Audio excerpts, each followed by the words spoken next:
The castle I'd claimed as my own loomed against a bleak sky, an ancient fortress that had once belonged to a rival lord, a fool who thought himself untouchable. I had painted its walls with his blood and taken his throne, filling these halls with an army of shadows. My reign was absolute, but the hunger for vengeance remained unquenched. In the stillness of the night, I brooded in the grand hall, a twisted smile on my lips as I considered my next move. Word had come to me from a trembling informant, a rat of a vampire who had barely managed to stutter out his news before collapsing in terror at my feet. Malik, the craven traitor, had gone into hiding, the one who thought himself clever enough to elude me. Coward. I toyed with the idea of letting him squirm in fear for a time, let him feel the weight of his impending doom. But the bloodlust simmered within me, a familiar ache that demanded satisfaction. A knock at the door interrupted my musings. One of my most trusted spies entered, a vampire whose loyalty I'd won through terror alone.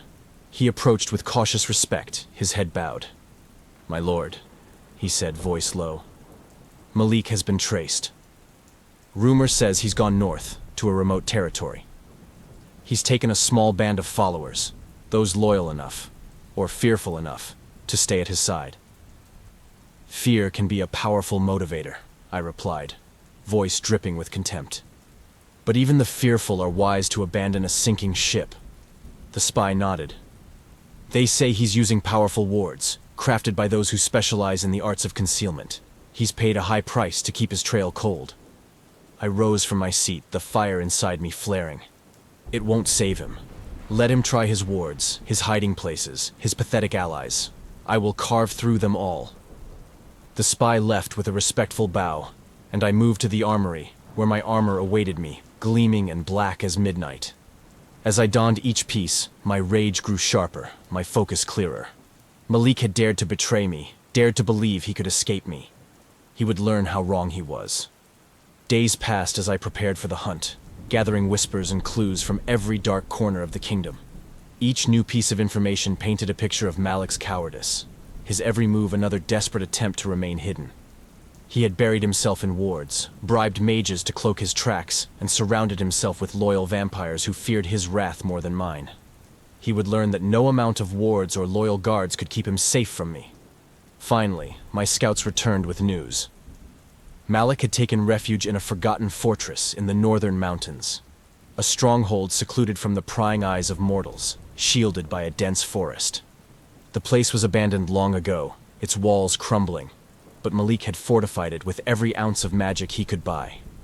I prepared my journey, setting out at dusk, my presence cloaked in darkness as I traveled through desolate lands and shadowed paths. My thirst for revenge grew with each passing night, the anticipation of Malik's demise burning hotter in my veins. The northern woods were thick, dense with twisted trees and undergrowth that blocked out even the faintest light. Malik's trail was faint, but clear enough to me. Whispers from terrified villagers, the scent of magic lingering in the air, and the faint scent of blood that told me he had paid off more than a few to secure his hiding place. On the fifth night, I arrived at a village nestled in the foothills, its inhabitants silent and pale with fear. I could smell Malik's touch here. His aura lingered in the shadows, tainting the air like rotting meat. I strode into the village square, the peasants scattering at my presence. One of them, a wizened old man with trembling hands, dared to meet my gaze, his eyes wide with terror. "You've seen him," I said, my voice a low growl. "Speak." The man shivered, his gaze darting to the others for support. But they had already backed away, leaving him alone before me. He passed through here, yes. Paid us well to keep our mouths shut." "Did he?" The man's face grew paler, his heart thudding wildly in his chest. We told no one. Please, sir, we did as we were told." I stepped closer, leaning in until my face was inches from his. "And where did he go?" The man swallowed hard, his voice barely a whisper. "North, to the old fortress. He hired guards, men loyal to him. Please, we only wanted to survive." I released him, watching as he stumbled back, his face pale as death. "You may survive yet," I said, turning away. The fortress was close. I could feel it. As I reached the edge of the woods, Malik's sanctuary came into view. The fortress rose from the earth like a specter, dark and ominous, half sunken and covered in vines. The hunt had only just begun. Malik's fortress loomed in the mist, hidden deep within the dark forest and flanked by stone walls encrusted with ancient wards. Each pulse of magic radiating from the fortress was a reminder of the coward hiding within, a traitor who thought he could bury himself behind walls of protection and outlast my wrath. But Malik would soon learn that no ward, no guardian, no wall could withstand me. The gates were sealed with layers of wards, spells woven from ancient magic that sought to repel any creature of the night. I approached, feeling the wards crackle and flare, as if sensing the depths of my fury. Without hesitation, I placed a hand upon the gate, letting my power surge forward in dark pulses. The wards sparked in resistance, shimmering with blue and green light, but the ancient symbols shattered under my touch, leaving the entrance vulnerable. As I stepped inside, a barrage of steel-clad mercenaries rushed forward, their faces masked, swords gleaming in the dim torchlight. Their stance betrayed their fear. They knew whom they faced. The first of them swung his sword, aiming for my throat. I caught the blade mid-swing, twisting it from his grasp and driving it back into his chest. The sound of bone cracking as he crumpled to the ground was a satisfying start. More of them charged, circling around, hoping to overwhelm me by sheer number. I let them come, their frantic energy feeding the darkness within me. One after another, they fell. A throat torn here, a head twisted from its neck there, blood soaking the ground as their screams echoed through the stone corridors. Their armor offered no protection, their weapons, nothing but blunt instruments against my wrath. As I moved deeper, the traps set by Malik began to reveal themselves. The ground beneath me shifted, a pressure plate triggering a series of iron spikes from the walls, aiming to impale me. I sidestepped the assault, the spikes slicing through the air before retracting. I could feel the magic laced within the trap, a feeble attempt to harm something beyond mortal limitations. Another trap activated, filling the corridor with fire, but the flames parted around me, licking my armor, yet leaving me untouched. At the end of the corridor, a shadowy figure appeared, a summoned guardian, eyes glowing an unnatural green, its form twisted and monstrous. Malik had resorted to creatures from the lower realms, beings forged in hatred, but they were no match for me. The creature lunged, claws extended, its mouth an endless abyss of fangs. I let it come, catching its arm mid-strike and ripping it clean from its shoulder.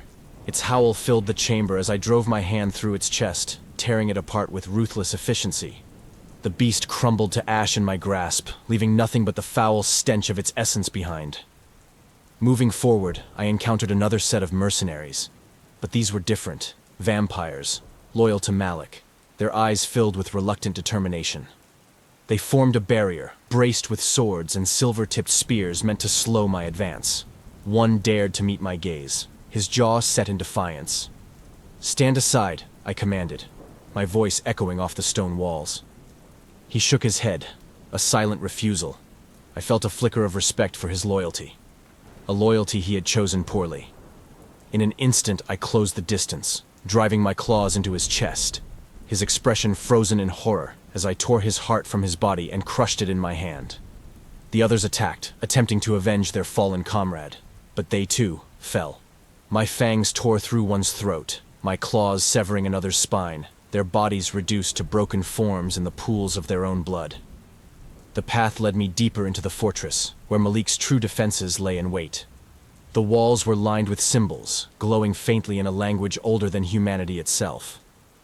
As I crossed the threshold, a pulse of energy surged through the room, each symbol activating in sequence.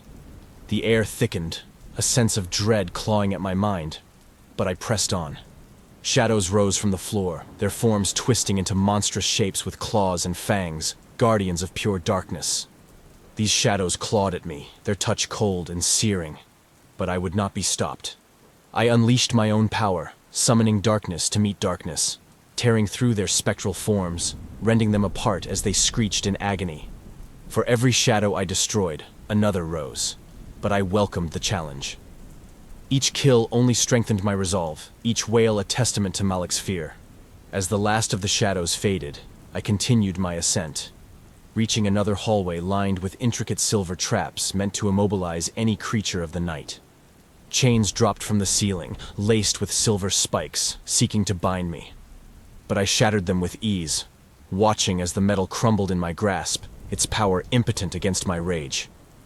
At the top of the stairway, the final wave awaited. A line of Malik's most trusted guards, their faces pale but resolute. They had seen what I'd done to their comrades, yet they stood firm, blades raised, their eyes betraying their fear. "Last chance," I warned, my voice a growl. "Move aside, or join the corpses below." Their silence was answer enough. With a smirk, I stepped forward, meeting their blades with my claws, ripping through flesh, armor, and bone with ease. Blood sprayed across the walls, their bodies reduced to little more than mangled remains. I left none alive. When the last guard fell, I stood alone in the corridor. The sound of dripping blood the only noise in the silence that followed. I had torn through Malik's defenses, broken every trap, and slaughtered every one of his loyalists. The air was thick with the scent of death, a fitting prelude to what awaited him. I stood before the final doors, Malik's presence palpable on the other side. But I did not rush. Let him wait. Let him feel the dread, the terror that comes before the end. The heavy doors swung open, creaking as they revealed the chamber within. The stench of fear was thick, clinging to every shadowed corner, saturating the air with Malik's desperation. He was trapped. No guards left to protect him. No magic strong enough to shield him. And there he stood.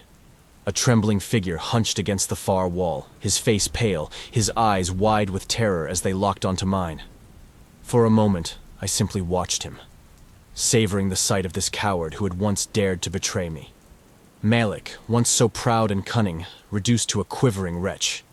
He backed away as I stepped forward, pressing himself into the wall as if he could sink through it and escape. "Valen," he stammered, his voice weak, each syllable soaked in fear. "Please. We were allies once. You don't have to do this." I took a slow, measured step closer, allowing my presence to loom over him. "Do you really believe I would spare you after all you've done?" Malik's breath quickened, his gaze darting around the room as though seeking some last desperate escape. I can be of use to you," he blurted out. Yes. Secrets. I know secrets, Valen. Information that could aid your rule. Think of it. Alliances, resources, all at your disposal." I tilted my head, feigning interest as he babbled, his voice growing more frantic with each word. "Secrets?" I echoed, my voice dripping with mock curiosity. "Such as?" His face brightened, hope flickering in his eyes. "There are rival lords, creatures who oppose your rule. I know them, their hiding places, their weaknesses. With my knowledge, you could crush them before they even lift a finger against you." I stepped even closer, watching as the hope in his eyes turned to dread. "And why should I trust the word of a coward?" He swallowed, a nervous chuckle escaping his lips. You have no reason to trust me.